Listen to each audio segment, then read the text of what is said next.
Welcome to Free Thoughts from Libertarianism.org and the Cato Institute. I'm Aaron Powell. And I'm Trevor Burrus. And today we are guestless. Instead... Guest list? Guestless. Guest lists, yes. Less. So on today's episode, what we're going to do instead is talk with my co-host Trevor Burrus a bit, because Trevor, like many of us, is working on a book. And the book is based on a lecture that he's given a few times at least. Many times. Probably 50 at this point or something like that. In many countries too. It's a good lecture. And so we're going to talk about that. We're going to talk about the subject of the lecture. We're going to talk about the subject of the upcoming book, which he calls the Statrix. You always got to come up with a name for something and then you can own it. So your lecture begins, as so many do, with griping about your experience on the metro, the public transportation system here in Washington, D.C. Yeah, it's actually how I came up with the lecture, because when I was a poor intern, and a big part of the lecture is how this thing I call the Statrix affects poor people. But when I was a poor intern, I was waiting for the metro one Sunday morning, and I didn't have enough money really to actually take a cab. And that morning, the metro was what's called single tracking. It's a dreaded thing that happens in D.C., and I'm sitting there, and what should have been a 20-minute trip turned into a 3-hour trip, which happens a lot if you take the metro on the weekends in Washington, D.C. And as I was sitting there, I was saying how great it is that the government designed this thing for me as a poor person, implemented it with taxation, and then reorganized the world around this thing and crowded out other alternatives to compete against it. And then after they did that, they collude to make sure it doesn't go away. And then after you're stuck in the thing, they fail to run it inadequately. And on top of that, they start prohibiting things like Uber, or trying to prohibit Uber, or prohibiting things like jitney cab services that could help people get out of the system that has been created around them. And I realized that right there, those were like the 7 steps of the government ruining your life. So an alternate title of this could be The Process of Government, but that's a pretty boring one. And interestingly, now that the DC Metro is on fire. On fire. Yeah, I mean, just go to isthemetroonfire.com and it can tell you whether or not it is. And we're going through some crazy track work over the next year. For people who are in DC, you already know, I'm sure this is going to happen. And I ended up being a prophet, because I had said many times that this metro is going to crash and burn. I thought it was going to have a huge crash, which would create the problems, because the DC Metro, which just underscores my point. Well, it did have a huge crash. A month after I started at Cato, trains collided and killed. Yeah, like it killed like a couple people and hurt a bunch. But I was expecting something even bigger that would make people shut it down, because it is built with 2 tracks. It's the largest metro for 5 million or whatever people in DC area. It has 2 tracks that run. And so that means – and things about metro, as soon as you build one, they start falling apart because of water tables and pressures from the earth. So you have to run constant maintenance. And so when they run maintenance in the DC Metro, they have to do it like you do – maintenance on a street, where a guy holds a stop sign, no whole line of cars backs up, and then they let it through. That's what single tracking is. And because that's so disruptive, they've actually not done maintenance at the level that they should have for a very long time, which goes to step 6 of the process, which is an inadequacy.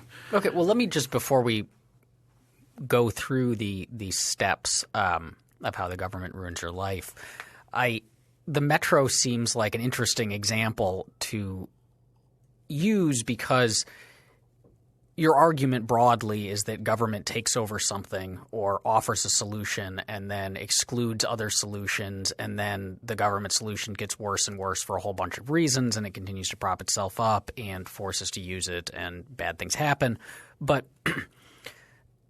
the metro is potentially not an example of that, because this seems like the kind of thing that's on its face is something maybe only the government could do. Because, yeah, I mean, Uber can put cars on the streets, but cars are not the same thing as subway trains that require digging enormous tunnels under a major city, which is probably not something that – I mean, I know that startup founders are pretty keen on their own abilities, but bootstrapping a major subway system is probably out of the reach of most small companies and even big ones. So we would potentially need the government, and it's not immediately clear how you would compete with Metro, because you can't dig even if the government allowed it, again, it would be a problem to try to dig competing tunnels and so on and so forth. So is it really the kind of thing that we can talk about easily within this framework in the first place? Yeah, it is absolutely the kind of thing, because in order to do a proper critique and understanding of the nature of government and of the alternative that we're trying to propose as a freer system, you have to be able to have a deep understanding of how the government, whatever program it is, not every program, but so many of the programs change how the world looks in a fundamental way. Now, first of all, you have to, if you're to say what is the metro needed, and this comes up in New York, for example, which is the closest metro to breaking even, because the metro is heavily subsidized here too, so people aren't paying the full price for it. And actually trying to come up with what are the costs of having this metro. Well, some of it is sprawl and things like this. People have reorganized their life around the metro. So if someone asks the question, and this sort of just highlights my basic point when we get into things that are not transportation things. But someone says, well, if the New York subway didn't exist, how would people from South Brooklyn get to Manhattan to work? And the answer to that question is New York City would look fundamentally different than it does now. And there are many ways that people decide where to live based on the availability of transportation options. And what's actually competing against the metro are Ubers and jitney cabs and other things that could exist that the human imagination could come up with, or people just not actually living someplace because there's nowhere to get into the downtown, or having two different city centers where there could be different commuters going as opposed to one different city center. In Denver, they have the tech center, which is south before they put in their light rail system. So you have to look at it in a much more complex way to figure out how this government thumb on the scale is the way I describe it. Sometimes it's just a thumb on the scale. Sometimes it's a massive transportation project, how it has changed how the world looks. And that's why I call this thing the Statrix. So is the Statrix a riff on the Matrix Yes. or on Dominatrix? I like that second one. We could come up with some sort. No, it's a riff on the Matrix. It's a combination of the state and Matrix, and that's sort of what I tried to do with these 7 steps, which is to give the blue pill or the red pill. Sorry, it's the red pill that gets you out of the Matrix, right? When he offers the 2 pills to Neo, and try and get people to see how the government has created a world around you that's almost a virtual reality world. And so my hope is after you read my book or listen to this podcast or hear me speak, that you have you're more like Neo at the end of the Matrix, where he can suddenly see the code around him. All those times you're like, why is this way? There's so many things in the world that we just accept as being normal, but they are fundamentally not normal. They are a virtual reality experiment that we live in that I call the Statrix. So what's step 1? So step 1 is just the basic conceptual step. And I said this is a rubric to put many things into. The metro is a particularly useful one. But the question is what is the thing being built for? Because the big part of this is the people who are most trapped in the Statrix are poor people, generally speaking. And so many of these things that are conceptualized as help to the poor end up being things that the poor people are actually trapped in. It's rich people who can get out of these things, which is why the kind of social justice, the egalitarianism that's part of libertarianism, I think rightly conceived, needs to make this critique especially about poor people. It's poor people who can't get out of these systems. So when you think of something like Medicare or Medicaid, or you think of something like a subsidized metro system or things like this, they're generally proposed to help poor people or people of less means, and often proposed in these situations.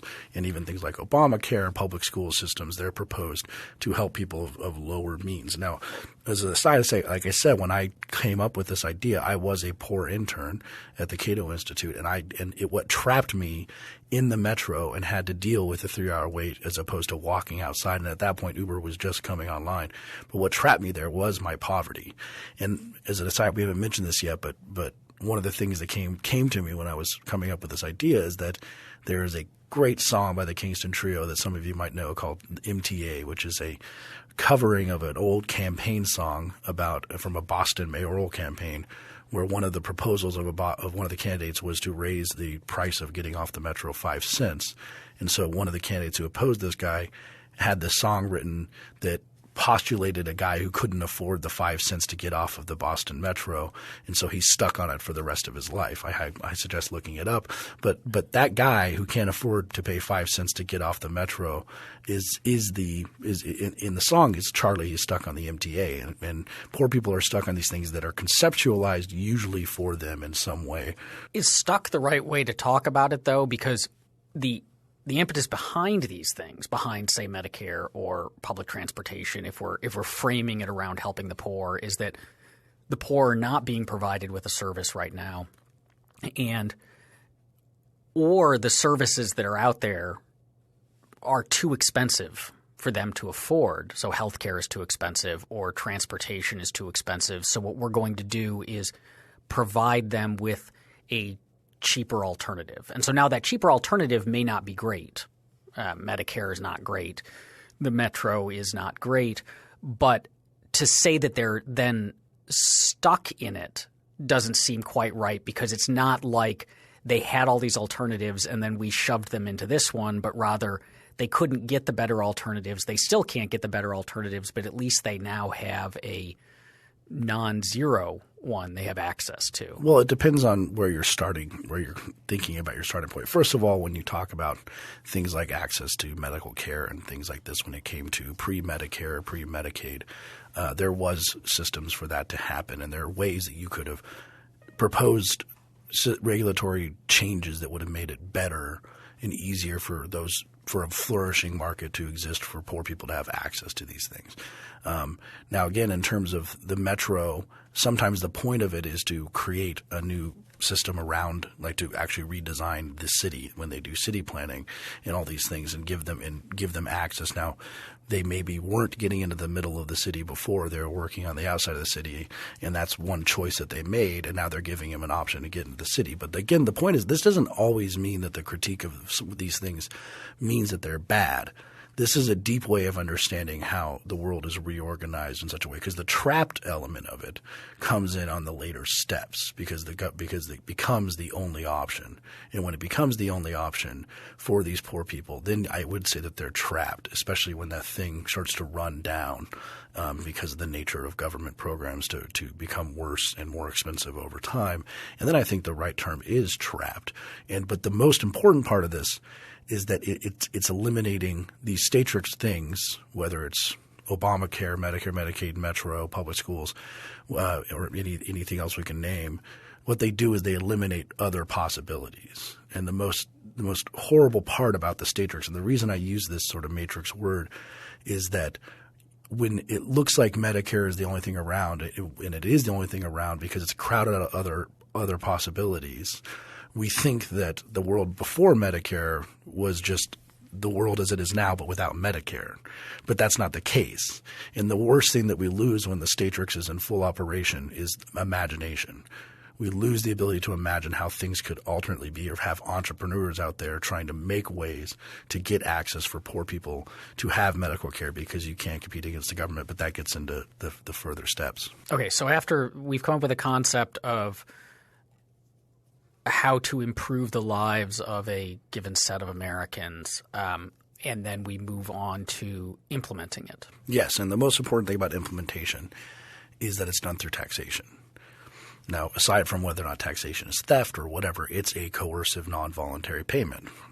And one thing we know about governments is that they basically can build anything. I mean, with some democratic checks, but they can build anything with coercive, non-voluntary payments. This is a basic rule we use when we think about free markets. If it's a voluntary transaction, that something exists is a demonstration, at least initially, that people want it. So this is true of even things like Nickelback. I mean, the very existence of Nickelback, or the New York Jets and your existence. Well, the continued existence. The continued existence, yes. At the initial, they can try themselves. Things come into existence, yes, and people don't want them, and then they go away. But Nickelback has, made the same album for whatever 1,500 years, however long they've been around. But since they're not a state-sponsored band, I presume that there are Nickelback fans out there. I presume that there are people who shop at Edible Arrangements. I've never shopped at Edible Arrangements. I have no idea who shops there. But because it exists, I presume it's done through voluntary transactions. Now, with the government using taxation, this is important for the step on the Statrix level, is that, again, going back to transportation questions, you could put – so right now they're putting this high-speed rail line in California. And it's supposed to go from Los Angeles to San Francisco, and it doesn't actually really go from Los Angeles, doesn't really go to San Francisco. It's way outside Los Angeles to way outside San Francisco, but nevertheless they're put this thing in. And it doesn't matter that people may not want to pay the full price of what it would actually cost to have a high-speed because they're going to have to subsidize the ticket. They can put this in. They can put if they wanted to put a high-speed rail line from Minot, North Dakota to Pueblo, Colorado, that could exist. Even though no one actually wants to go from Minot, North Dakota to Pueblo, Colorado, they could put that in with taxation. But to put it on a different sense, imagine here in D.C. they put a metro line from here to, say, Lancaster, Pennsylvania. No one really wants to commute from Lancaster, Pennsylvania to D.C. at the cost that it would actually – with a non-subsidized cost. But if they put that in there, they could do it with taxation, and then you get steps – you would get steps – you get steps 3 through 7 after that if you just created an artificial commuting community in Lancaster, Pennsylvania that people aren't paying the actual price of because taxation is being used to implement it. When you say they don't want it, do you mean they don't want it now or they wouldn't want it in retrospect? Because you can say so a lot of, say, our major urban centers exist because some piece of infrastructure was there, like, say, a port. So people didn't say, hey, I want the city of Baltimore. There was a port and then it grew up around it. So maybe, of course we don't want – there's not a lot of people clamoring for a transportation or would pay the full cost right now for a transportation system between this city and that city. But maybe that's because we as consumers have a lack of imagination. And so you need a planner, a policy analyst, a congressman, a lobbyist to step in and say, I have a vision. And if you, the state, can coercively fund this thing, you're all going to thank me later when we have these major hubs and we've built up commerce and there's all this thriving vibrancy that wasn't there before. That's a really great question. And again, like I said, the observation that something is a Statrix piece is not a complete condemnation of it. It's a way of analyzing it. It could be possible for city planners to predict the next place people want to go, but they also wouldn't necessarily be predicting. They'd also be influencing that. And if you listen to our episode with Randall O'Toole, they usually don't do a very good job of predicting this stuff, or they impose a vision on the city with 50-year city plans that end up being a perfect example of the Statrix if they actually try to implement it. I did once see, and I think I said this in the Randall O'Toole episode, I did once see in Denver the city plan that was written in 1952 for Denver in 2020, which is amazingly – an amazing conceit to think that, without even being able to predict the technology, the future, or like what people would want or anything, you could actually plan a city for that long in advance. Right. I think we need to be careful to not – we often say markets – we hear people say markets give you what you want, and then government is giving you these things that you wouldn't want or don't want.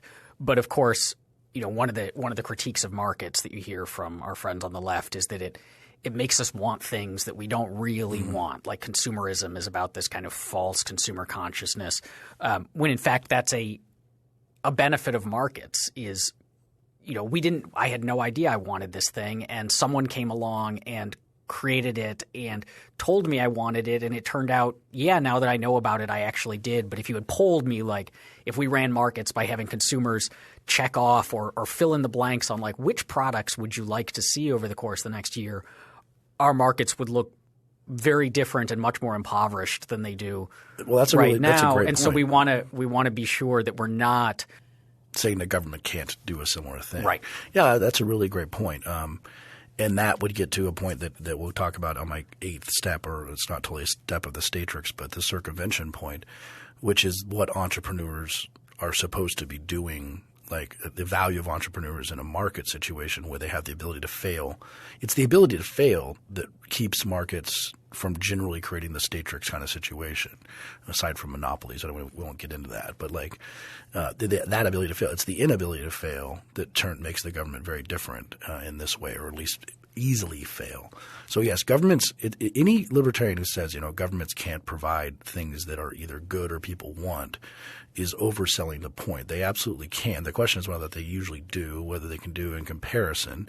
And also remember that one of the most uninteresting things that can ever be said about government is that they give you something that you like.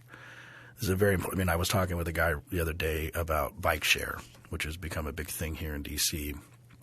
And his main argument for why it's a good idea is that he really likes it. And I said, just like, okay, so the government takes taxes, puts a bunch of bikes on the street, and you like it. This is not a theory of government. This is a theory of stuff for you. So yes, if someone gets a commuter metro rail from Lancaster, they may like it, especially if they don't have to pay the full price, which they assuredly wouldn't. The question is whether or not that's something government should be doing. So we come up with a concept, then we implement it with taxes. And then this is when we start seeing, I think, the metaphor come into being, which is when we start reorganizing around it. Yes, and that's when you start building the Statrix. So I already mentioned what would happen if you built a Lancaster commuting line. And again, you got to have the deep critique. If we did put a commuter line from D.C. to Lancaster, Pennsylvania, and it was subsidized, there'd become a commuter community there. And then if 50 years later we say, why are people – we need to take that away. And then someone says, if we take that away, then how are people going to get from Lancaster to D.C.? It's like, well, you created this problem, and you reorganize the world around it by doing this. And so it clearly happens in transportation situations. The transportation hubs and large physically immobile stations reorganize cities constantly. And in fact, Megan McArdle wrote a piece a while back about the DC streetcar, which is a huge boondoggle that people are now saying just scrap it. It's never going to work. It goes up and down this H Street corridor, and it's overrun in cost and it's overrun in time. I'm not even sure. It is working now, or do you know? Anyway. I don't know. I don't ever go to H Street because I don't go to bars. Yes. And so if you live in DC, it's interesting. You say they take a lane of traffic, and my brother, I was just in Sydney, Australia, and he says they're doing this in Sydney too. You take a lane of traffic and you take it out by putting tracks in it, and so you make the traffic worse on the street to put this, nice fancy new thing in place back and forth. And that thing is now immobile. Like, it has to run that course and have these stops that are going to be those stops. Whereas the most efficient thing that you can run as a basic public transportation thing, and it has less Statrix effects, is just a city bus system. Because it doesn't have to destroy a lane of traffic. It's actually – you can move it to the people as opposed to having the people move to the transportation hub. And Megan McArdle said, well, maybe one of the reasons that politicians really like these large, expensive, immovable transportation projects is because it gives them a better opportunity for graft, basically. Like if there is a stop – of a large physically immovable transportation system, then every property value around that is going to go up, and they can say that's never going to go away. All these businesses are going to be helped by this, where if you say we might change a bus line and move it somewhere else. But that's part of how the reorganization works. People move there, businesses move around those things, and after that people forget what the city used to look like, and they think that's what the city naturally looks like, and that's where you have the reorganization. But of course it's not just transportation. It's a really good example of the Statrix. If you're American, this is if you listen to Free Thoughts a lot, you probably know the answer to this question. But why do we get insurance through our jobs? Is this basic question, and it's so normal here that you probably haven't thought how just non-normal that is. It makes no sense that you would have insurance through your jobs. It wouldn't be something. Well, we get health insurance. We're all quite used to getting all sorts of kinds of Yeah. insurance without our jobs. Yeah. Like we don't get auto insurance or homeowners insurance. Yeah, sorry, I meant health insurance. So it makes little to no sense why that'd be the case. And if you're a cynical enough libertarian, or you've been doing this for a long enough time, you see something like that doesn't make sense, or you finally realize it doesn't make sense. You probably maybe had never thought that it doesn't make sense, which is again the Statrix part. And then you say, well, what happened? And the answer to that question of why we get insurance for our jobs generally has to do with the tax break. I mean, that went into the tax code in the early 1950s. After the post-war – in the post-war world, there were some wage ceilings for people coming back. So they said you're not allowed to give people, let's say, more than $10,000 – I can't remember what the exact ceiling was, but like more than $10,000 in take-home wages. And so when you put a wage ceiling in – people who are worth more than $10,000 are going to get paid in a different way. So some companies started paying them with benefits, health benefits. And so those benefits were themselves not taxed and not part of that wage ceiling. And then in the early 50s, Congress put that into the tax code, and that means that you can decline your health insurance through your job and take your taxed wages and then go buy health insurance on the market. But that's sort of a silly thing to do because the benefits themselves are not taxed according to the tax code. That's a small thumb on the scale 60 years ago. But you run that game forward. So first of all, the insurance companies reorganize around this tax plan. They reorganize their business plans around selling to large employers more than having a competitive individual buying market. So that's part of the reorganization. And then everyone starts falling into the Statrix, and they think that this is normal. And then we get to the quote-unquote crisis of the uninsured when Obamacare was first being discussed in 2009, which is really just a crisis of the unemployed or the underemployed insofar as it was a crisis. And, of course, the obvious answer to that was to look back in time and try and figure out where the reorganization took place, but that's not something that policymakers generally do. So they reified and doubled down the whole thing with this idiot law called Obamacare. But that's another type of reorganization. As you say this, though, the question that comes to mind is any change in our environment is going to cause reorganization. Mm-hmm. So no matter what government does or what a market actor does or what individuals do, it's going to change the environment, and then the rest of us are going to adapt to that in some way. And then that adaptation, especially if it's larger scale or longer term, is going to become sticky such that we could always say, look, yes, we could go back and say that, this was the thing that caused it, but that doesn't change the fact that then dumping that influence on the market will be often painful or require abrupt readaptation. So are you describing something that is unique to the way the state operates versus just the state is relatively big and so big things have bigger effects. But so did most of us have reorganized our lives in often positive but often negative ways around the introduction of the smartphone. And yes, are we existing in a smartphone Statrix as well? So it is. It's again. Remember, step 2 is implementation. It is the unique ability of the state to do its reorganization in the way it can do it without voluntary transactions. You could do if via entire voluntary transactions, someone put a shopping mall. Now, those usually involve some sorts of tax credits too.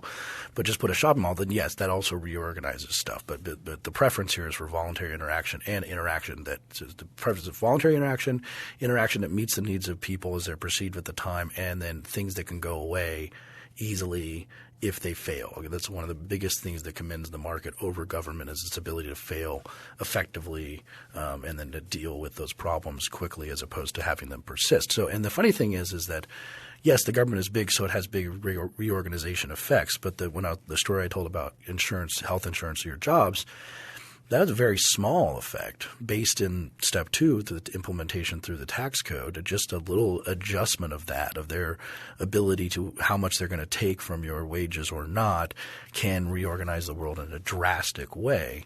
So it still is that unique taxing ability that makes their reorganization different. But that's an excellent question. And so then they move on. We've reorganized.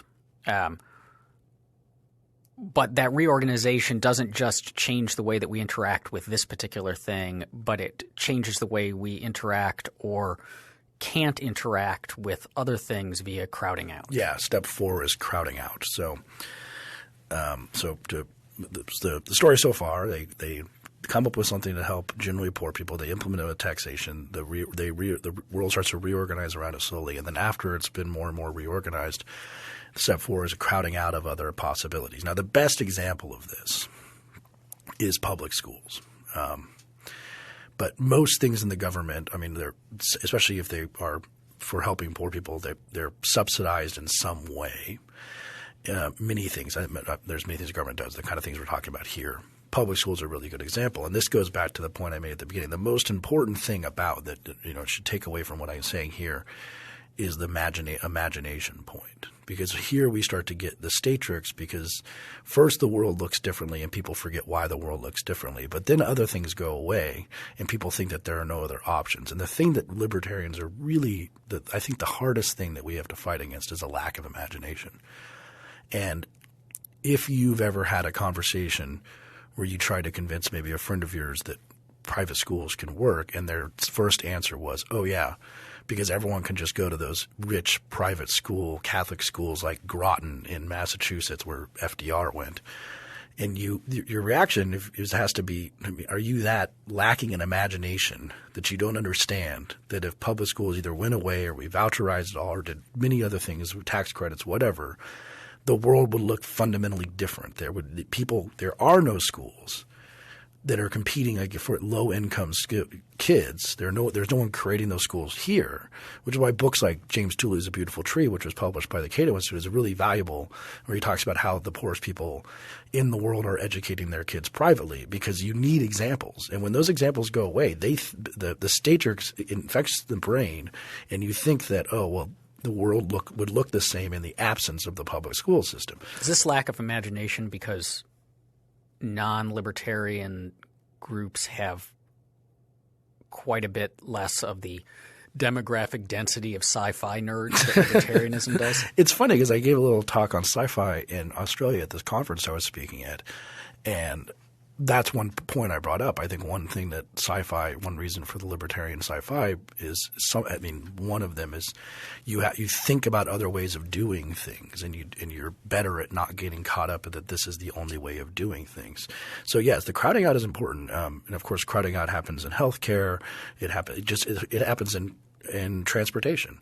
The metro, no one in D.C. or really probably no one anywhere. Don't quote me on that. It's not my expertise. But Randall O'Toole once told me, I think that the New York City Metro comes the closest to breaking even, but every metro is subsidized to some degree. The D.C. Metro, so if you were paying the full cost, it would be much more expensive than it is. Although I believe I've heard the D.C. Metro has the consumer bears a larger chunk of its overall costs than is typical. I think that's true because they don't get as much money from the local governments. But so you're paying a subsidized rate. Now competing against a subsidized rate at all on anything is very difficult for someone who wanted to start a voluntary organization to transport people around that doesn't enjoy the benefit of step 2 taxation.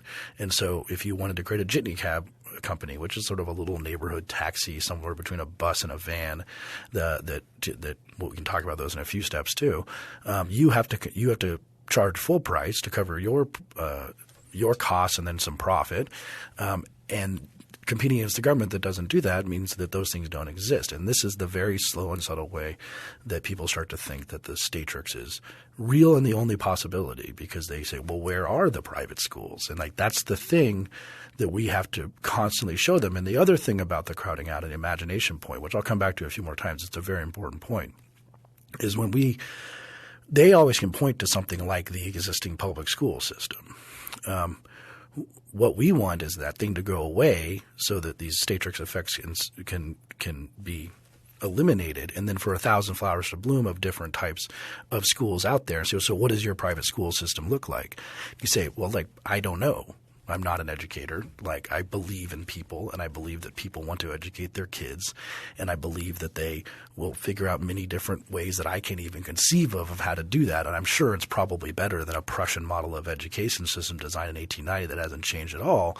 So it's hard to point to what a private education system would look like as they get more and more eliminated. And when those things go away entirely, our job as advocates for liberty become very difficult to even say, look at this schooling system in Nairobi, Kenya, or look at the schooling system over here. If the Statrix takes over, people will lose the ability to imagine other possibilities almost entirely, and it will make our job almost impossible. I think one of the pernicious effects also of the subsidizing that props up the government systems, whether it's public schools or public transportation or Medicare, Medicaid, is that it gives consumers – so it doesn't just crowd out competitors in the sense that they can't make as much money. They can't compete on price, but that it anchors a certain price in the mind of the consumer as what this thing should cost that is a highly misleading. So they say like, you know, these private schools are so they're just like education should not cost that much. Yes. Education should cost the next to nothing I pay out of my pocket to send my daughter to a public school. And it should be getting cheaper and better. But what's hidden there is the actual cost that I'm paying. So it's not like private schools are actually more expensive than public schools, because in many cases they're not. In fact, you know, Cato, we've put out studies on the actual like how much per student are we paying for, say, this public school system? How much money is the school spending per student? And you get things like I think the DC public schools cost roughly as much per year per student as the tuition you and I paid for the private law school that we attended. It's about $27,000 a year, I think, for DC, which is substantially more than private tuition. Schools cost. The same with public transportation. Like we get to thinking that it ought to cost $1.25 to get across town, and therefore when someone wants to charge $8 to get across town, we're like, no, well that's outside of the reasonable range. But in fact, we're paying that at least that amount in actual costs, or our copays on health insurance, that we think these procedures ought to cost the $10 copay and we don't see the hidden costs. Yeah, no, that's a great point. And again, if you have the ability to get out of the public school system, and this is again going back to the Metro thing, me being poor as an intern, my story of the MTA song from the Kingston Trio with Charlie being stuck on the Metro, but the people who are stuck in the public school system are poor people. And they don't have they don't you know, it's like just like Charlie didn't have 5 cents to get off the Metro, they don't have, you know, even $500 to get out of the public school system, which has now crowded out other possibilities. And of course, that's just one example. And because they're paid for via taxes, they're subsidized via taxes. Getting out doesn't actually mean really getting out. It just means continuing to pay for while not using. Yes, exactly. So this is when it gets very pernicious. It gets mostly onto poor people. Okay, so then one of the interesting things that happens, which is the next step, is that we've been talking about the state. And we've been talking about the state does something, the state pays for something, the state then pushes other market participants out. But at some point when these programs or services or goods become entrenched enough, it kind of draws the market actors back in, but in not a good way, but in a collusive way. Yeah, and collusion is very subtle. Everyone sort of talks about money and politics and all these huge problems with collusion. It's subtler than that, because individual people can have a huge interest in continuation of a government program that maybe shouldn't exist or shouldn't have existed in the first place. So to return to my hypothetical Metro line to Lancaster, Pennsylvania, like everyone who then purchased a house around there, which is now worth a ton more money, or probably a significant more money because of that line. If they ever came in and said, let's remove this line, those people are going to be voting for not doing that if it's a voting initiative, or they're going to, actualize their preferences in some other way. And those people, you could be the biggest libertarian ever and still be like, I don't want to lose half the value of my house that I bought expecting this Metro stop to be here. And so this is one of the stupidest things that Romney said when he was running in 2012 was this 47% concept. And a lot of people have pointed out that, you talk about the direct payments to people in the form of welfare checks, the kind of people that Romney was talking about.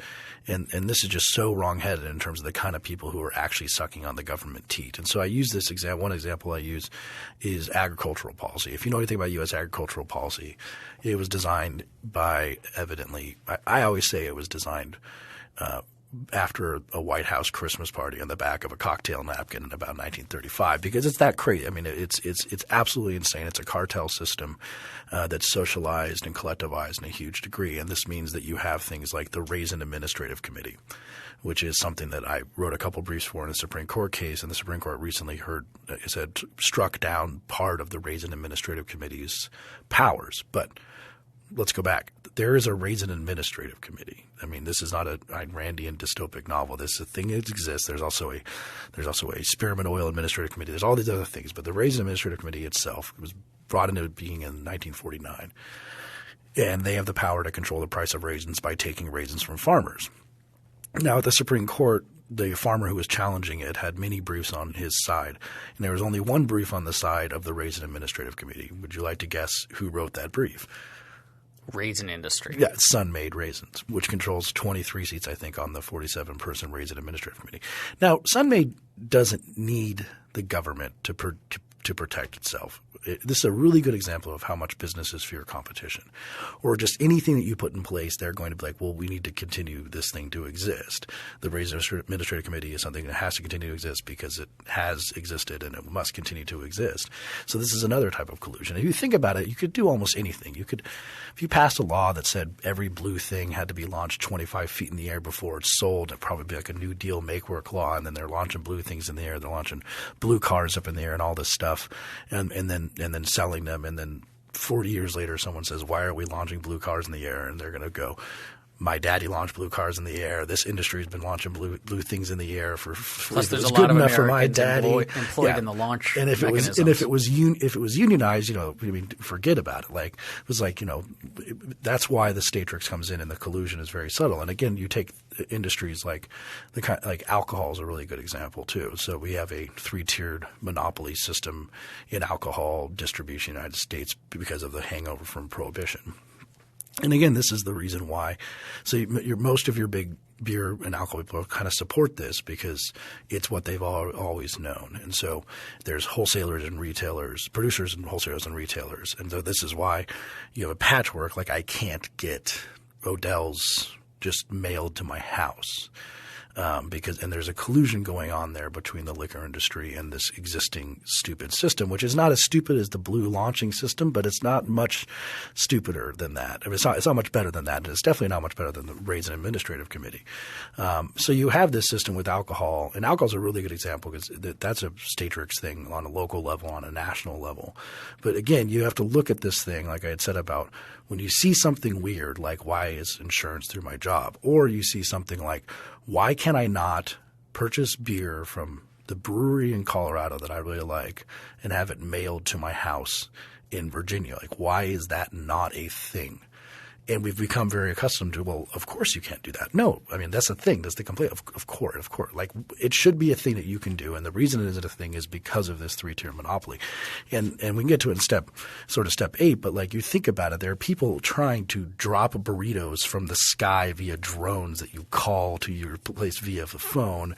Burrito drones. It's a real thing. The FAA, of course, made that a problem. But there are people trying to come up with this business, and I cannot order a beer to my house in Virginia from the brewery in Colorado. So again, that kind of collusion, it's very subtle. It happens on the property level. It happens for insurance companies and the healthcare level. Pretty much almost anything you can imagine that the government does, whether it's a tax break or a property program, creates some sort of people who prefer it and want to keep it in place no matter how silly it is. So your next step, all of these steps where you have this outline of your talk that you gave me in front of me, and all of the steps have subpoints and examples listed, except for this next step, which is inadequacy, was that intentional? I mean, it just sort of speaks for itself. But again, remember my story at the Metro. They put this thing in for me. It's implemented the taxation. They reorganize the world around it. They crowd out other alternatives. They collude to make sure it never goes away. In the Metro system, you have the Metro operators and the union and everything.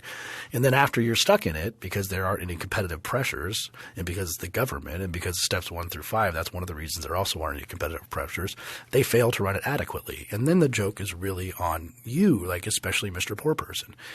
Obviously the public schools are probably the best example of this in terms of what's doing the most damage to our society. But you can take anything from healthcare. You could almost name any one of them because the tendency of government programs is to become worse over time and more expensive.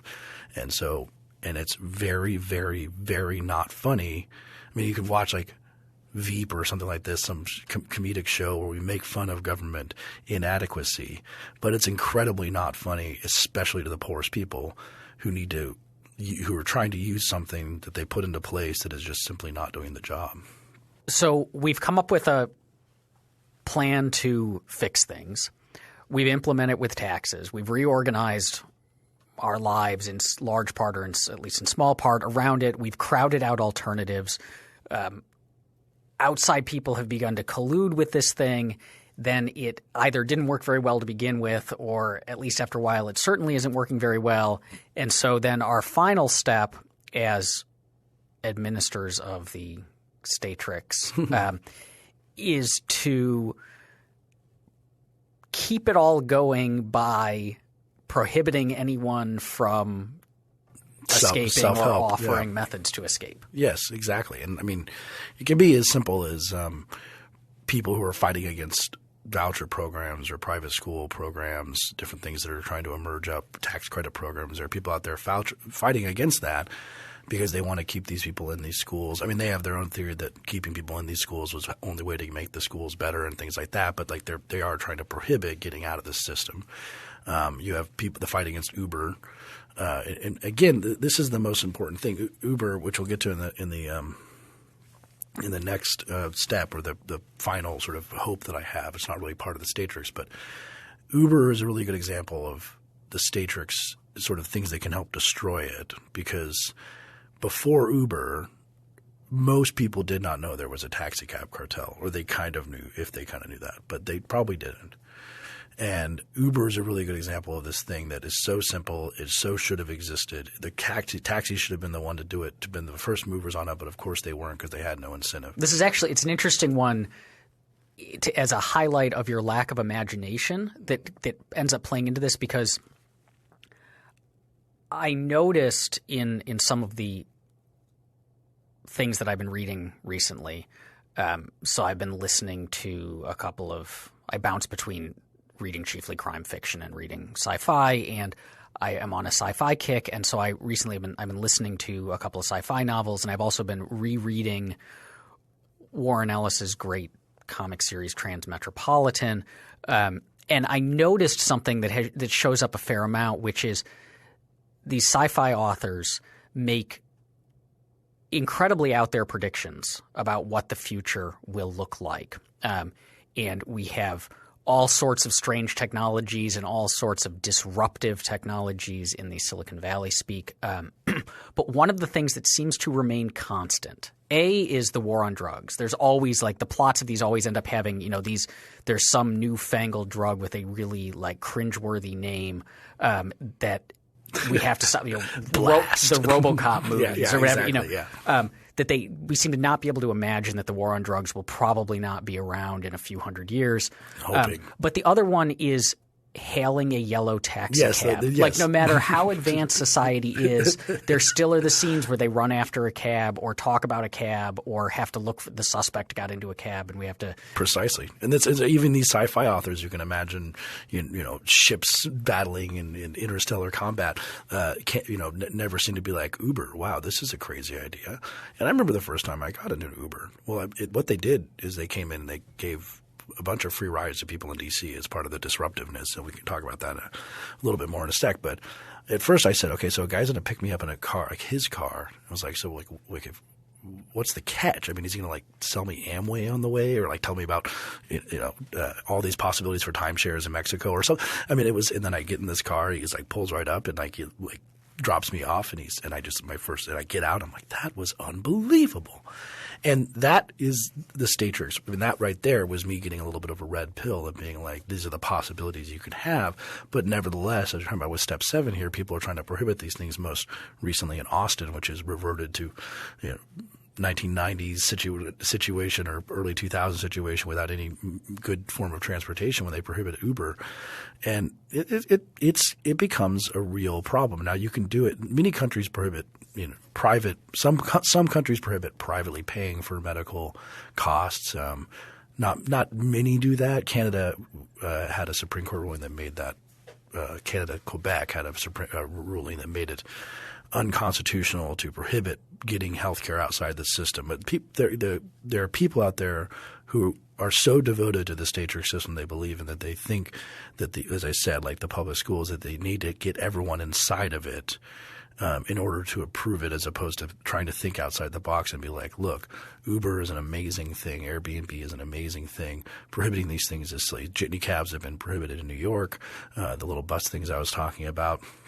Licensing is a prohibition scheme which works within the Statrix. People are getting prohibited from just paying the agreed upon price for a person to cut their hair without a license. These are ways that they try to prop up the Statrix. And in prohibition, it works with the crowding out and everything, where if they do fully prohibit something, then you get the Statrix effect again, which is people forget that there is another way of doing things. And this is the true harm of the Statrix, is that you forget that there is another way of doing things. So the best solution to all of this would be to not get started on it in the first place. Be aware that I mean, I said I'm not going to condemn every government program just across the board. Be aware that things that seem like a small thing, like a tax break for insurance, can create a Statrix that creates bigger problems than not having done it in the first place. But once it's here, and it's here in multiple overlapping ways, can we circumvent it? Yeah, and that is the last sort of step of my talk, which is my real hope for the best case for liberty that can be made right now, which is not coming out of Cato or libertarianism.org or this podcast. We have, so many people listen to us. We can only have so many people read our papers or things like this. For me, but all of you can tell your friends. But yes, all of you can tell your friends. And we encourage you to do so. But the entrepreneurship of what so-called disruptive technologies right now is, to me, the most hopeful thing for living in a freer world in the future. And I used Uber as a small example, but we could write 1,000 papers on how there's a taxi cab cartel, but it would never be as effective as a simple person who uses Uber, realizes how much better it is than a taxi cartel, and then writes their congressman or tweets or fights for it, or just becomes a person who understands there's a better way of doing things than the same old government inadequate, mediocre way. And so Uber's one of these. Bitcoin is another one. I mean, we talked with George Selgin. It's been a year and a half ago or something like that. But a really good example of a Statrix thing is a lot of people don't know that the U.S. government didn't print money until the Civil War, really, and so there was private money issued by banks, issued by states in different ways for a very long time. And we simply can't imagine how that could work. And if you go back and listen to our episode with George, I'm trying to ask him, like, how does this even work? And that's an example, because I've been living in the Statrix and I forgot how these things can work. But we have these disruptive technologies coming in, and they're starting to show people the seams of the Statrix. And they're starting to show people that there's a way of doing things.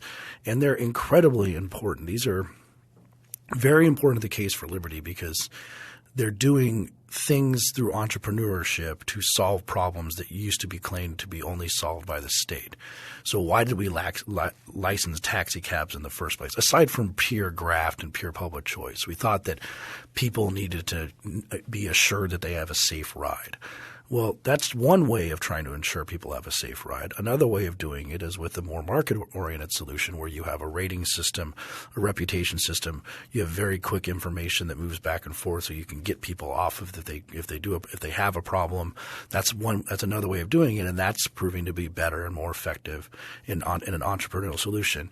All these things that we had for rating your dock, and all these things that could come up for Airbnb, and the way that they actually address the problems that people think we needed a hotel licensing board for. We needed guarantees of cleanliness and things like this. Airbnb can do it without any of this stuff, and with a robust rating system and a robust feedback system and an ability to fail very quickly and to fix the problem immediately. These things are incredibly important, and they're starting to disrupt the world, and I hope they can continue to disrupt the world, because most things have an entrepreneurial solution to them in some way. And the one that I want to point you to, if you want to get an idea of the Statrix, especially if you're American, is to go to a website called newcare.net, NEUCARE.net, and it's a website of a concierge medicine doctor. Concierge medicine is a system where you don't take Medicare, Medicaid, or private insurance, and by not doing that, you avoid all the red tape that the government puts on those. You run a cash transaction business as a doctor, or a credit transaction. You can go on installment plans, things like this. If you look at that website, you'll see things like you pay $30 a month for 29 and under, and you get unlimited emails to your doctor. You get a yearly flu vaccination. You get certain wellness checkups that are free for all that stuff. There's a whole list of stuff that you get, and then there's a family plan, and then there's a price list for how much an X-ray costs or how much an MRI costs, and everything that's included. And if you're looking at that and you say, okay, this is a price list in medicine, that's crazy. 24/7 access email to my doctor. I mean, that's nuts. I mean, that's like sci-fi. Like that is a sci-fi level of bizarreness for American medicine. But you can see that there, and if you look at that, you have two reactions. One of them should be, this is amazing. I've never seen anything like this. And your second reaction should be, who screwed up the world so bad that I have never seen anything like this? And if you understand that, then you understand the Statrix, because it's your fascination by having never seen this before that the Statrix created. And then the circumvention that this guy, the guy who runs these concierges, and there's a few other ones too, the circumvention creates a situation where we can see other possibilities. But the thing to be truly terrified of is if that even becomes prohibited. And I guarantee there are people who want to prohibit even concierge medicine because of whatever sort of collectivist reason they have. If that goes away, and I can't even point you to go to this website and see that there are other possibilities, then people will lack the imagination, or more and more people will not even have an idea of how doctors could even have price lists, or they will just say, well, of course your doctor can't be responsive for email, because they think that's normal. And then that, again, will put us back in the Statrix. So the imagination those things can create, they need to be preserved, and we need to create more of them through more entrepreneurship and more disruptive technology so we can live in a freer and a better world. Thank you for listening. Free Thoughts is produced by Evan Banks and Mark McDaniel. To learn more, find us on the web at www.libertarianism.org.